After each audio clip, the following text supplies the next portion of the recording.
8 дугаар огт Жавцандан бодогт бол Монголын тусгаар тогтнолт их үүрэг гүйцэтгэсэн үе юм аа.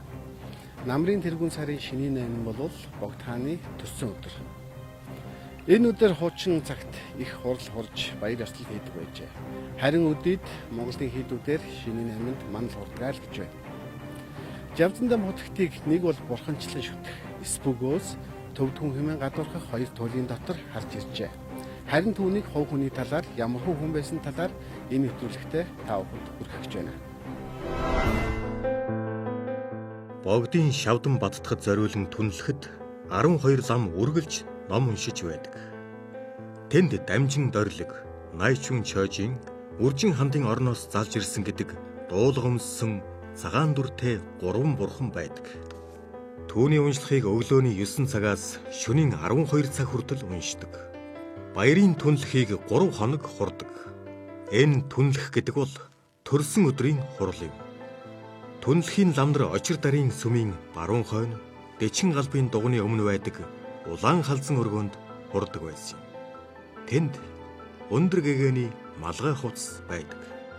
Тов хэлбэртэй 4 навчин сарвчтай малгай, Монгол том улаан гудал, нэг дээл байсан нь бүрээд дээл шиг жижигхэн нудрахтай, хар халиуных шиг ширүүн үсэн тайван дузахтай, бүслэхэрийн хуниастай, шар торох шиг эдээр хийсэн пансан дотортой тэрлэг байжээ. Богдод хүүд өгөх бэлэг гэж нэг шинэ эсхий оймс, нэг гүзээ цагаан тус, мөн гүзээ шар тус, нэг хоньны өвчүү, үнхэлцхийг жил бүрийн өвл түшээд хаанаас өгдөг заншилтай байжээ. Амар баясгаланд хийдээс бүрэн хааны самар, чангаамал нэг хүүдий жил бүр ирдэг байсан. Бүрэн хааны самар хачин том самар байсан. Энэ зүйлсийг авчирсан хүнийг нэг дээлийн торгоор шагнадаг байжээ. Сүүлийн далай чонхор ван Богдод жил бүр төмөнжин шар тос өгч байсан. Богд бол анхадугаар Богд өндөр гэгээний 8 дахь дүр учраас ингэж ёсолдог байсан. Эзэн Чингисийн угсааныхан Монголыг захирч ирсэн. Тэр угсаанаас цорын ганц хүн буюу өндөр гэгээн л угсаа залгамжлах байдлаар бус харин шашны ёсоор хуйлж төрдөг гэж ойлгож байсан. Үнэн дээр Богдыг төвд хүн угсааны биш гэж үздэгч шашны ёсоор бол яалтчгүй алтан урт тооцогддог байсан нь дээрх ёс жаягаас харагдана. Өөрөөр хэлбэл Монголын язгууртнууд яс цусан төрлийн угсаа залгамжлал бол Богд оюун санааны хувьд хувилж төрсөн Чингис хааны угсаа гэсэн ойлголт байжээ. Ингэж харвал Богд нь Монголын хаан ширээнд суух эрхтэй гэж үзсний цаад учир гарч ирнэ. Энэ бол Монголын хаант ёсны угсаа залгамжлалд гарсан нэг тун сонирхолтой үзэгдэл мөн билээ. 8 дугаар Богд ах хүнийг заавал гуайлдаг хүн байсан юм. Богд монгол хэлэнд их сайн, харин төвддөө базаахгүй байсан юм гэдэг. Богд баруун газраас долуулаа ирсэн юм гэлцдэг. Эцэг нь ирээгүй төвдөд өгсөн бололтой.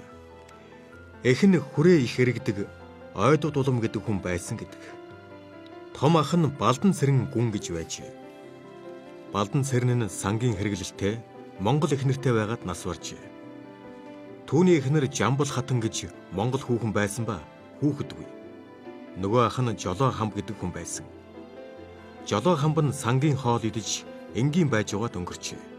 Богдын төрсөн дүүн Лувсан Вандан, Лувсан Хайдуу хоёр болон Норов хам гэж бас нэг дүүн байсан. Гүжир хамб гэж угаад 17 настай байхдаа нас баржээ. Лувсан Вандан их томоотой, нэг насаар нүгнээ сахиж угаад таалал төгссөн. Лувсан Хайдуу шагаа харвах дуртай, уншлагтай залуу лам байжээ. Бадаргуулт төрийн үед Маймай хотын цэрэн дорж удирдах Лувсан Хайдвыг чойжин болгож, чойжин лам нэртэй болгожээ. Чойжин бол амаар айлдах гэж байхгүй. Сугаар нь чагнахад үг сонсдох шиг нэг юм гунганаад байдаг. Түүнийг бичиж аваад олонд хэлж өгдөг хүнийг гомбоо лам гэдэг. Чойжин ламд 3 сахиус оршдог байсан. Нэгд нь найчун, хоёрт зэмэр, гуравт нь шүг сахиус. Найчун их догшин биш. Зэмэр мөн догшин биш. Шүг их догшин сахиус байсан юм гэдэг. Шүг сахиусыг оршиж байхад чойжин лам дэвхцэж цогцоод гэц гоц хийгээд амнаасаа хөөс буруулж их догшин дүрмтэй болдог байж. Чойжин ламын хамаг чухал хэрэг ажлыг гомбоо лам Ванга аймгийн Пэлжээ мэддэг болжээ. Чойжин лам Маймай хотын Дамдан зайсангийн охин Сүрэн хорлоог эхнэр болгон авсан. Тэгээд голын чойжин буюу албаны чойжин болжээ. Гомбоо лам пэлжээ, сүм барьж, хурал гаргана гэж яриад байдаг болов. Тэгээд зүүн хүрээнд 2-3 жил их модон сүм барив. Түүний хам хөрөнгийг их шавьяас гаргадаг байв. Пэлжээ дайчин хамт цолтой болов. Тэр сүмүүд нь бадаргуултын сүүлийн оны үед нэг өвлийн шөнө гэнэт гал гараад бүгд шатжээ. Ер нь юу ч үлдээгүй гэдэг. Тэр үеийн хүмүүс Чойжин лам Сүрэн хорлоо хоёр дөнгөж дээлээ нөмрөөд ордноос гарсан. Өөр юу ч авч чадаагүй гин гэж ярилцж байжээ. Тэр үед одоогийн Ленин клубын урд цахрын шагдраг өнгийн муу хашаа байсанд гэгэн самбаа хүрээний баялаг татсангаас олон гэр бэлтгэж Чойжин ламд барьж өгчээ. Энэ олон гэрийг бэлтгэж байхад шав ба датсангууд их сүйдсэн гэдэг. Тэгээд дараа жилийн хавар нь одоогийн байгаа занхан сүмийг барина гэж ажиллаж эхэлжээ. Энэ сүмийн бурхан тахилын зэрэг урлаг зүйлсийг хийлгэхээр Монголын бүх хошуу нутгаас аль уран чадвартай хүмүүсийг дуудаж авчираад байсан гэв. Бурхан тахилын урлагийг хийх ажлыг Ванга аймгийн Шов аюуш толгойж байсан юм. Мөн Ноёны аймгийн Ванчик гэдэг лам оролцож байсан юм. Сүмийн доторх уран сайхан найдангуудыг тэр аюуш хийсэн байх. Их олон жил ажилласан гэлцдэг. Тэр бол Түшээдхан аймгийн Зоригт бангийн хошууны хүн юм. Сүмийн барилгыг их төлөв хятадууд, доторх бурхан тахилыг их төлөв монголчууд хийсэн юм байна. Автономитын үед Чойжин ламын сүмд цам гардаг боллоо. Маамуу, зан, 5 хан зэргийн цамтай байсан. Энэ бол хүрээ цамаас их ондоон байсан. 5 ханд дайчин хамб өөрөө гарч байсан. 3 жил хэр гараад ардын засгийн үед зогссон юм байна. Автономитын үед Чойжин лам нас барав. Сүрэн хорлоо гэрт нь хүргэж өгөхөд 20-30 тэрэг ачаатай явсан гэдэг. Чойжин ламын сүрэг гэж их баялаг сүргийг намар богдуулын бөхөгт тоолоод найр наадам хийдэг байжээ. Энэ бол түүхтэй наадам юм. Өөрөөр хэлбэл одоогийн төрийн наадмыг хэсэгтээ орлжээ. 7 хошуу наадмыг урд хийдэг байсан. Түүнийг зогсохдоо зэрэг Бадам доржийн наадам гэж Туулын улаан хужир гэдэг газар 3 жил дараалан хийсэн. Их наадам болж байсан. Түүнийг зогсохдоо зэрэг Чойжин ламын наадам гэдгийг бөхөгт хийдэг болсон нь энэ юм. Түүнийг зогсохдоо зэрэг цэргийн наадмыг Улаанбаатар хотод хийдэг болсон нь өнөөдрийн үндэсний их баяр наадам юм. Эндээс онцлох нь богд хэдийгээр төвдөөс долуул ирсэн авч тэдний үр удам гэж хүн үлдээгүй бололтой байна. Богдын тухайд залуудаа Ширнэн бангийн эцэг Цэрэн дорж гүнгийн хатан Норвтой олноос талд ханилж явжээ. Нэг охин төрсөн сайхан хүүхэн байсан гэлцдэг. Түүнийг Зүүн аймгийн нэг ноёнд хатан болгосонд залуудаа гэдсний өвчнөөр нас баржээ. Энэ бол богдын хаан суухийн урдын хэрэг ажээ. Бадаргуул төрийн 25-аас 26 оны орчим өндөр гэгэний хэд амар байсгаланд богдыг залрахад Жонон бан цог бадрахын өв гэцэг хатны хамт дагалдан явхад хатны аягчнаар дондог дулам явсан юм. Түүнтэй богд нийлжээ. Тэгээд Норов хатнаас хөндийрч дондог дулумтай 5-6 жил ханилсан байна. Бадаргуул төрийн 30-аад оны үед дондог дулум хатан ил гарч цагаан дээр солтой болж богдтой гэрэлсэн байна. Богд хаан суугаад цагаан дарыг төрийн хатан өргөмжлөв. Цагаан дарыг жирэмсэн болов гэж яриа байсан. Гэвч төрсөн хүүхэд байгаагүй юм. Тэд сүүлд Ламия гэдэг хүүхдийг Эрхмийн аймгийн Ерийн ард Үхэр нүдэн Лувсан дондог гэдэг ламын дүү хүүхнээс өргөж авсан. Тэр хүүхэд богдыг онжоо, их тагныг Алия гэдэг байжээ. Богд өөрийн зоогийг Ламиад хургуулдаг их ямбтай сүрхий хүү байсан гэн. Түүний хөлөлдөг 2 улаан ямаа байсан. Хоёуланд нь тохирсон тэрэгтэй. Богдод очих болоход ямаага хөллөж явдаг байсан. Хүүхдийг 10 хэдэн нас хүрэхэд богд хөдлөөд явдаг байсан гэн. Түүнээс гадна богдын дэргэд ялгуулсан лам, чин бишрэл лам гэж 2 хүүхэд байсан. Энэ 2 богдын амны ямыг мэдж түлхүүрийг барьдаг байсан. Ингэж байтал их таг нь нас нөхч. Богд шин цагаан дарыг авав. Ширнэн Жонон бан, дайчин Жонон бан, дархан бан 3 явж өөрсдийн 3 хошуунаас хэдэн хүүхний нэр авчирч богдод үзүүлсэнд Мутрын тэмдгийг дайчин Жонон бангийн хошууны харуулын цагаан адууд гэдэг Баян айлын охины нэрд дарж. Тэр нь нэг бүх хүний эхнэр байсан юм билээ. Богд минь ханьтай болох хэрэгтэй гэж ноёдоо сургахад тэгвэл та нар мэд гэснийг баримталж тэр хүүхнийг авчирсан юм гин. Богдтой жаахан муудалцахад даруй муурч ундаг. Тэгэхээр чойжин үрж сан солих тавиулж сэргээдэг байсан. Богдод 20 гаруй настай ирсэн юм байна. Цагаан дээр эрэхтэй үерхдэг хүүхнээ авчирсан юм. Түүнийг ялгуулсан лам эхнэрээ болгосон. Богдоос хойш ардын засгийн газраас комисс гарч богдын эмийг хурааж үр хүүхдэд нь өмч өгч хуваарлах болжээ. Богдын залуу хатан нутагтаан буцахдаа 18 үхэр тэрэг ачаатай явсан юм.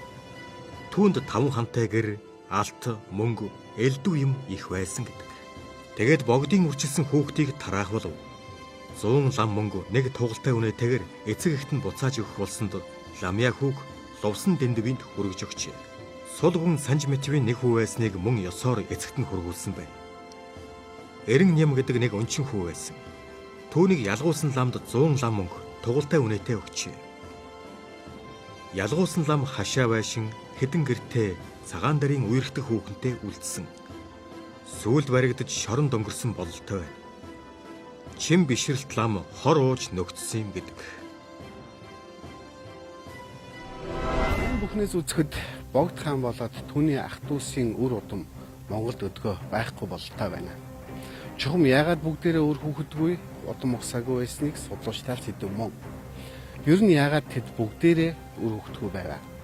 Богдыг өнгөрсний дараа Монголд феод ёсыг алж богдын амьд засаглалд тунхаглаж үндсэн хуулиа батлаад хаангүй болсон. Түүхээс үзэх юм бол хэдийгээр Богд хүүтэй байсан ч тэр хүү нь угсаа залгамжлах бас ирэхгүй маа. Харин түүнийг залгамжлах эрх нь 9-р Богд, дараагийн дүрийн Богд байх ёстой байсан юм. Тийм учраас Богдын угсаа тасарсан болов.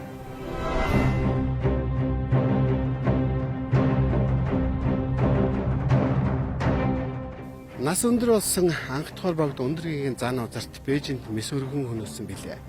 Түүний дараа Алтан ургаас тодруулсан 2 дугаар Богд манжийн талхитлыг эсэргүүцсэн босгоход оролцсны учир мөн л хорлогдсон нөхцөн түүхтэй байдаг. Түүнээс хойш манжийн хаад зарлиг гаргаж халахын богдуудыг төвдөөс тодруулах болсон юм а. Гэвч тэр тодруулсан богдор мөн л залуудаа бүгд нас нөхчээсэн түүхтэй. 8 дугаар богд ч гэсэн энэ түүхнээс гажаагүй. Түүнд мэсвэргсэн нэгэн хэрэг байдгийг одоо та бүхэнд сонирхуулах гэж байна. 8 дугаар богд бол чухам манжуудын тэр болгоомжил баттай болохыг өөрийн үйл хэрэгээрээ батлан харуулсан хүн билээ.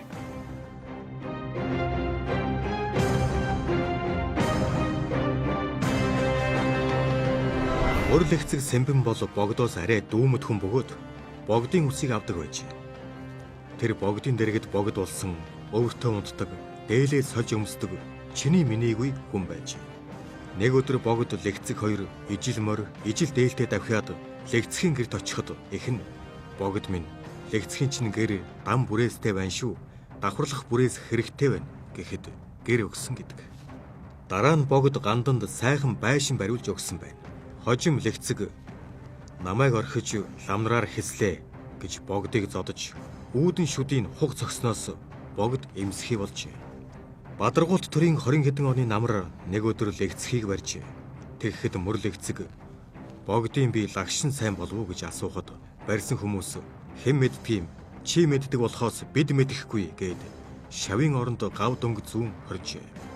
1-2 сар хориод хөлөн бүрийн доо вангийн цөлжээ. Чимээгүй улсанд богд юу болов гэж сурвалсанд дорж балан вангийн баг хатантай ханилсан доо вангаас илүү жаргалтай сууна гэж дуулжээ. Тэгээд богдоос тусгай элч мордуулж их хатуу бичиг явуулж нэг баг хошуунд цөлсөн. Тэр хошууны ноён лэгцхийг элсэнд булж алаад тэдэн сарын тэдэнд нас оров гэж богдод бичиг ирүүлжээ. Үүнийг богд дуулаад хүрээ 30 аймаг 10 дацангийн лам нарыг цогчинд нийлүүлж ерөөл хуруулан их пог зэд тавьж буян үйлдүүлж гин.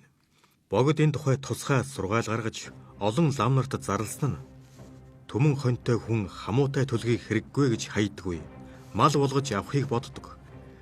Тэрчлэн лэгцэг болов. Шашин төрд хортой хүн учраас цөлс юм. Үүний хойдохыг дээж татаж буян үйлдсэн гэж бидсэн байдаг. Лэгцхийг өнгөрсний дараа богд нэг дөрвөлжин хайрцагтай ямиг битүүмжилж мутрын тийз дараад дам даржаа хийдийн тэндэх олон богд нарын хуучин авс зэргийг хийсэн сувраганд аваачиж тавиулжээ. Бүр хожуу хаан болсноос 2-3 жилийн дараа тэр хайрцагтай эмийг авчруулад дэрэгдийн бараа бологч цөмийг цуглуулад задалж үзүүлсэнд цус нүжтэй шархны даавуу эмтэй хөвөн зэрэг элдвийн юм гарчээ. Тэгээд богд хэлсэн нь лэгцэг миний зузаан гуйг хутгалж шархтуулсан юм. Үүнийг хамб, шанзав, амбас үзвэл сүйд болох байв. Тэр тухай хэллгүй дуугүй байж шархаа өөрөө боож эдгээсэн билээ. Та нар намайг лэгцэгтэй сайн сайхан байж угаад өстөн болж захын хошуунд цөлүүлж аллаа гэж боддог байх.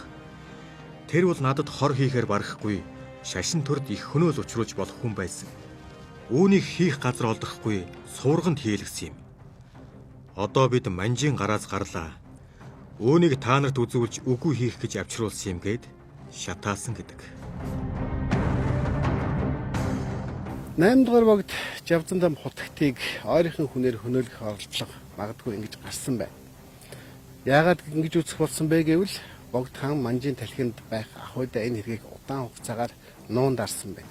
Хизээ хойно хаан болсон хойно учрыг олон хүнд мэдүүлсэн байна шүү дээ. Энэ мэтчлэн өмнөх дүрийн богдуудад юу тохиолдсныг бид мэдэх аргагүй юм аа. Нэгэнт хүний ертөнцид амьдарч байгаа хүн учраас тэр хүн инхүү хулгай худал аллах хүчрхийл дундуур туучин гарсан байдаг. Хаан хүн болсны дараа мөн богд байхдаа түүний сан өмөргөөс хулгай их орлогуудч гарсныг хэрхэн шоолж тавлаж байсныг одоо та бүхэнд сонирхуулъя. Бадаргуулт төрийн сүүлээр богд их дагны 2 хүнээс 4 ам их ховор сайн торг худалдаж авчээ. Гэтэл түүнийг хулгай авчихж богдын ордонд 18 хүн л ордог болохоор богд тэр 18 хүнийг цуглуулж миний торгыг та хідээс нэг нь авснаас зайлахгүй. Би цагаан дардаа хантаац хийх гэж хүнээс арай гэж олж авсан юм. Авсан хүн нь буцааж айл. Би хулгайч гэхгүй. Энгийн зүгээр өнгөрүүлнэ гэж гуйсанд би авсан гэх хүн гарсангүй гэнэ. Тэгээд богд эднийг аваад балдан хачинд очив. Торг авсан хүнийг олж айл гэж хэл гэжээ. Балдан хачин тэднийг угтан гэрийн 2 талаар суулгаж цай идэ барьжээ. Тэгээд баруун зүүн нэг шувтарч хараад за морилцоож болно гэд мордуулжээ. Тэгээд намжил тунсаг соёгийг зааж хэлжээ. Богд соёгтой уулзсанд би аваагүй гэж мэлдсэнд шанзвын даваачиж эрүү тулган занцсанд өдөр шөнө 2 шүүлгээд улаажээ. Тэр соёг богдын ордонд 74 хоногтоо 72 хулгай хийсэн гэж улайсан гэдэг. Гэрийнхээ ханзан доогуур эсхий дэвсэж 2 шуудаа гурил тавиад хооронд нь чулуун гаанс, манан хөөрг, шүрэн хөөрг хулгайлж дүүртэлж шигсэн байж. Тэр ламд 1 сар дөнгө зүүлгээд дөнгөн дээр нь авсан хулгайлсныг жагсааж бичээд 30 аймгийн юм худалдаалах бандан дээр ээлжлүүлэн суулгаж шөнө нь шоронд хонуулдаг байж. Тэгээд шар шувтулж хар болгоод тавьсан гэдэг. Тэр хүн удалгүй үгсэн юм. Энэ бол хаан болохоос урдын хэрэг юм.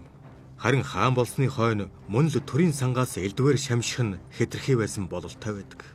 Баажуу донор гэдэг нь богдын барилгын ажлыг эрхлэн хийлгдэг хүн байсан бөгөөд барилга бариулах бүрт их мөнгө идэж байсан байх гэж хүмүүс таамагладаг байж. Тэр богдын хэрэгслийг халах дөрөв шав таваас гүйцэлдүүлэх ажилд шавыг төлөөлж хариуцсан томилогдсон дээд сүмийн даамал байсан хүн юм. Тэр сүмч их олон сүрэг малтай байсан. Түүнийг хэдэн сар явж баажууд өнөр тоолдог байсан. Түүнээс их олж олдог байсан байх гэлцдэг байж. Ардын засаг мандснаас хойш нэг дулаан өдөр богд хайстайн сүмд сууж байв. Хүрээнийхэн баажууд өнөр тэжээн зайснаар эхнэр хүүхдийн хамтаар богдод мандал өргөж мөрөх гинэ гэж хэлэлцээд байлаа. Тэр хоёр хасаг тэргээр мөнгө ачаад очиж. Богд гадаа ширээ засуулж суухад дэрэгдэн жалханз дүнхрийн даалам сэрэнэн отож мэгж сойвон мэргэн хамб жамбал донор зэрэг нилээд хүн байсан юм. Баажив богдод 25 юмбу, их дагинд 25 юмбу, тэжээн зайсан мөн адил бүгд 100 ширхэг юмбу өргөж мөргөжээ. Богд баажив донорт даалам ямб хүрэн залаа, эхнэрт нь боодолтой торго, тэжээнд улаан жинс зайсан ямб, эхнэрт нь торго өгөв гин. Ийм баяр ёслол болж байтал гинэт богд баажив зоригт донор даамал минь чи бас тэнэгэ. Би чамд нэг үлгэр шиг үг хэлье. Чи дээрээ нүхгүй, хажуудаа ам байхгүй, яахарахгүй харанхуй, халуун, битүү 100-нд орчихвол яах вүлээ дээ гэж айлдав. Дэрэгдийн хүмүүс чив чимээгүй байв. Баажуу хүрэн залаагаан бариад зүс нь улаан болоод дув дуугүй зогсож байсан гэдэг. Богд удсан албаны хүмүүст цол зэрэг олбог олгодог байсан. Цол нь зоригт, бэлэгт, шадар, бинт, дураал зэрэг байлаа. Хүмүүс шоглож дураал гэдэг нь харалган, зоригт гэдэг нь тэнэг, шадар гэдэг нь долдой, бинт гэдэг нь их бэнттэй, үн цэнтэй гэж ярьдаг байж. Баажуу тэжээ нарыг явсны дараа дэрэгдийн бараа бологчт нь ийм их мөнгө өргөж байгаа хүмүүст богд минь муу үг айлдав. Тэд их сайхан айлдвар сонсно гэж ирсэн байх та гэж инээлдэж байсан гэдэг. Богд болоод түүний гэр бүлийнхэн хүрээнд иймэрхүү байдлаар амьдарчээ. Олон өргөцсөн Монгол улсын наран гэрэлт төмөн наст шашин дөрийг хослон баригч хаан болоод ховдын хязгаарыг чөлөөлж 5 замын байлдаа гэж цагаан хэрэм тулаад Монголын тусгаар тогтнолын бат суурийг тавьсан хүн билээ. Хэдийгээр шашны хүн боловч шүү дээ. Жил өрийн намрын тэргүүн сарын шинийн 8 бол Богд хааны төрсөн өдөр юм байна. Үүнд ямар шашинтай, шашин шүтдэг эсгээс үл хамаарч ганц ч болов маань уншчвал энэ хүний хойдод хийж үү бидний нэг том гоён болох үзье. Энэ хүн Адармат хувь тавилангаар амьдарч мөн л Адармат хувь тавилангаар төгссөн. Тэр мөн л зугтаж чадсангүй хорлогдсон асарсан юм а. Гэхдээ энэ удаад манжнар биш комментарийнхэн түүнийг эд залуу 50 эдэх наснд нь хөнөөсөн түүхтэй. Та бүхэнд мартагдсан бэлэгдлүүд цувралыг хүргэж байна. Энэхүү цувралыг нийслэлийн засаг даргын 5 газартаа хамтран өргөж байгааг дурдъя.